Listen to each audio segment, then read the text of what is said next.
Hola, soy el doctor Cristian Mejía, soy médico audiólogo, otoneurólogo y foniatra. Tengo la alta especialidad en foniatría pediátrica y pertenezco al grupo de Integra Neuropediátrica. Un médico especialista en audiología, otoneurología y foniatría es aquel médico que se encarga de evaluar las funciones auditivas, tanto en adultos como en niños, trastornos del equilibrio, igualmente en adultos y en niños, problemas de voz, habla, lenguaje y deglución, de igual forma en ambas poblaciones. Es muy importante que todos los pacientes al inicio, siempre desde el nacimiento, se haga una valoración inicial por medio del tamiz auditivo neonatal que se hace alrededor después de las 48 horas de vida del paciente. Ese es el primer contacto que se debe tener con un médico audiólogo para determinar si el paciente tiene riesgo o no de cursar con hipoacusia. ¿De acuerdo? Posteriormente es importante seguir el desarrollo del niño con relación al lenguaje, ir viendo que el niño vaya alcanzando las metas del desarrollo. Y cuando veamos que el niño se estanca, hay que revisar el por qué se estancó en alguna de estas metas. Esto lo podemos ver con algunas pruebas y como parte del protocolo de abordaje de un niño que tiene patología de lenguaje, se debe abordar la función auditiva primero, antes de empezar a evaluar el lenguaje. Porque la forma en que aprendemos nosotros a hablar justamente es primero escuchando y después hablando, ¿de acuerdo? Una vez que ya tenemos lenguaje y demás, la parte de la foniatría que también involucra a la patología vocal, pues son aquellos niños que gritan mucho o que tienen un uso constante de la voz. Por ejemplo, un niño cantante o un niño que se dedica a la actuación pueden llegar a tener lesiones en cuerdas vocales y esos niños también requieren tratamiento, requieren rehabilitación para evitar a que tengan daño también por esto. Tenemos algunos pacientes, poblaciones muy especiales y muy específicas, aquellos niños que tuvieron daño neurológico o que tienen factores de riesgo durante el embarazo o durante el nacimiento o en el periodo después del nacimiento. Y aquellos pacientes que hayan tenido justamente este tipo de factores, es importante que veamos qué secuelas han traído esos factores de riesgo. Hay algunos niños que no pueden alimentarse por boca y justamente es una patología que también evalúa el foniatra.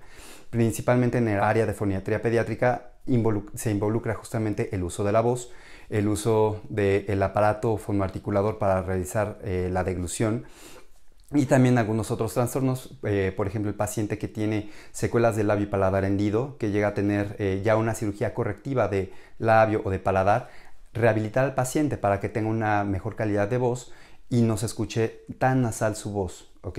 Y eso impacta de una forma muy positiva cuando se hace un abordaje completo del paciente. De igual forma, los trastornos de la alimentación en el paciente pediátrico se evalúan, se diagnostican y se rehabilitan en estas poblaciones. Es importante que a las 48 horas del nacimiento se realice el tamiz auditivo neonatal. Esto es parte de un programa nacional de salud que es universal, se aplica y se debería de aplicar en todos los lugares en donde nacen niños. Es una prueba justamente de tamizaje para identificar a aquellos pacientes que sin tener factores de riesgo tengan sordera, ¿ok? Y ya posteriormente empezar a dar el seguimiento del desarrollo del lenguaje al niño. Por ejemplo, al año de vida debemos de lograr identificar que el paciente tenga un repertorio pequeño de palabras, empieza a hacer aproximaciones, por ejemplo, mamá, papá, leche, agua, que son cosas como muy comunes y que denotan alguna necesidad del paciente. Alrededor del año y medio a los 2 años, el paciente debe de empezar a ya lograr decir mamá, leche, mamá, papá, empezar a expresar ya una necesidad como tal, utilizando una palabra como pivote y otra para expresar lo que el paciente necesita. Ya alrededor de los 2 años y medio, 3 años de vida, el paciente tiene que empezar a organizar pequeñas frases ya intentando explicar algo más del medio.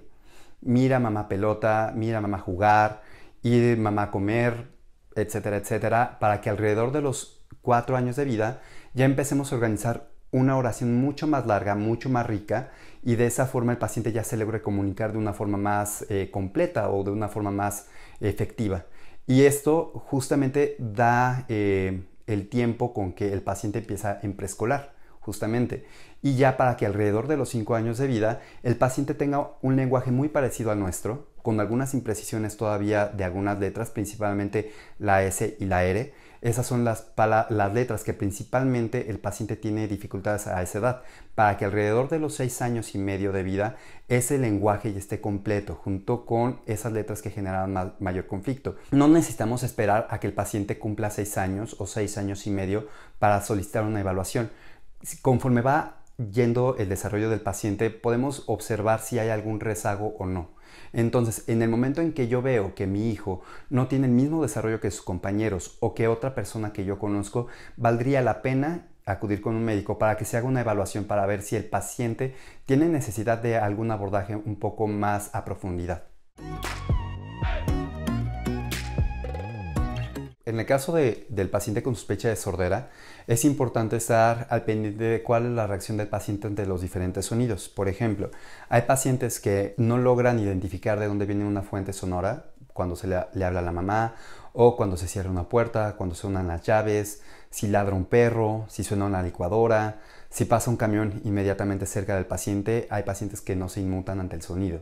Entonces, esas son cosas que nos podrían dar a entender que el paciente no está respondiendo de una forma adecuada ante la estimulación acústica. Eso es con relación a la sordera.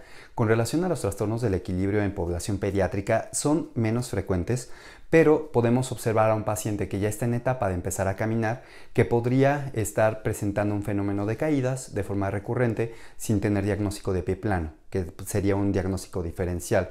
Y es muy importante evaluar ambos, porque son diagnósticos que pueden presentarse los dos al mismo tiempo en el paciente, y entonces se tiene que hacer un abordaje un poco más integral del paciente que tiene un síndrome de caídas o que tiene una dificultad para poder aprender a caminar, sin que tenga algunos otros factores de riesgo neurológicos que pudieran condicionar que el paciente no camine. De igual forma, tenemos que observar al paciente al momento de comer. Es muy característico que en algunas etapas de la vida, principalmente el paciente que apenas está empezando a tomar leche, llegue a tener tos al momento de comer. Pero ya no es normal que en todas las tomas y con todos los alimentos el paciente empiece a toser y que tenga infecciones respiratorias frecuentes, ya sea en oído medio, en nariz o tracto respiratorio bajo, neumonías, que serían las más complicadas, ¿ok? El paciente que no se puede alimentar por vía oral, por ejemplo, un paciente que tiene parálisis cerebral o un paciente que tuvo un daño neurológico importante, en ocasiones pierden la habilidad o no desarrollan la habilidad para poderse alimentar por vía oral, y esos trastornos se deben de evaluar y se deben de tratar de forma temprana también. De igual forma, es importante evaluar las metas del desarrollo del lenguaje. De esa forma podemos empezar a observar qué es lo que necesitamos revisar con un paciente. Dentro de los padecimientos más comunes es la sospecha de sordera o de hipoacusia, como gustan llamarle, y los trastornos de alimentación y los trastornos del lenguaje son los padecimientos que con más frecuencia se abordan en este tipo de consultorio. De igual forma, ya como en cuarto lugar, dejaría a la disfunción velofaringea, que es aquel paciente que tuvo labiopaladar hendido, que ya tuvo una corrección quirúrgica y tiene alteraciones en el habla secundario a esta cirugía. Previa a una evaluación del lenguaje, es importante realizar una evaluación auditiva, ya que puede haber diferentes problemas que pueden condicionar a que la información no llegue de forma adecuada y, por ende, no desarrollar el lenguaje en las metas que se deben de cumplir acorde a la edad. Esa es la primera. Otra, no es recomendable que el paciente utilice audífonos durante periodos prolongados. Es muy recomendable que se utilicen audífonos que vayan por encima de las orejas, que engloben a las orejas, y no los audífonos de inserción. No utilizarlos más de 2 horas al día y no más de la mitad del total del volumen del dispositivo que se esté utilizando, ya que a mayor intensidad y a mayor tiempo de exposición corre mayor riesgo el paciente de poder desarrollar alguna lesión auditiva secundario al uso de estos dispositivos. De igual forma, se recomienda mucho el juego, el canto, alguna actividad extraescolar, ya sea canto, baile, natación, algún deporte que nos ayude para ayudar al paciente a coordinar mejor y estar pendiente de la alimentación del paciente desde la etapa del nacimiento hasta que el paciente ya pueda alimentarse con todos los grupos alimentarios. Esto va de la mano con las evaluaciones por parte del pediatra para ver qué alimentos son acordes a la edad del paciente y evitar que el paciente llegue a presentar algún atragantamiento o fenómeno de disfagia secundario a una mala técnica de alimentación. Somos un grupo de especialistas enfocados en el neurodesarrollo. Estamos localizados en el Hospital Infantil Privado en el consultorio 201.